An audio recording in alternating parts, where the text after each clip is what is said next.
Son installation date d'il y a 18 mois à peine. Et déjà, Vincent Bétouré est confronté à un épisode de gel plus vu dans la région depuis 40 ans. Voilà, on le voit, c'est tout grillé. Voilà, normalement, les boutons auraient dû être comme ça avec l'apparition de la grappa. 90% de ces vignes sont brûlées par le froid. Et comme la plupart des viticulteurs béarnais, ils n'avaient pas souscrit d'assurance car trop onéreuse. J'ai 40 ans, j'ai jamais entendu parler de gel.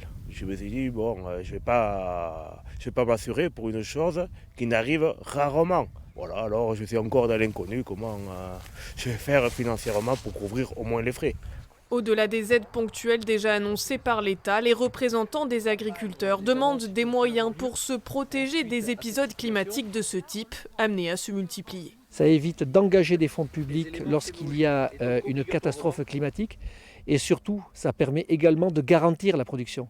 Et cette garantie de production permet en plus de conserver la clientèle, de conserver le consommateur et de pouvoir maintenir le marché sur lequel on est positionné.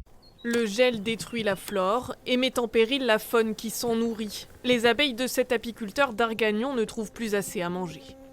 Il est temps que les températures remontent et que les fleurs apparaissent dans la nature, qu'elles puissent se nourrir. La moitié de la plantation d'acacia dont se nourrissent les abeilles est brûlée par le froid.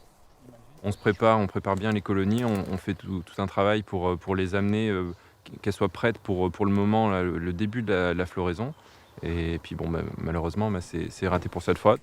La récolte de miel de Paul Fère est 30 fois moins importante que d'habitude. Reste à espérer que les beaux jours accélèrent les prochaines floraisons.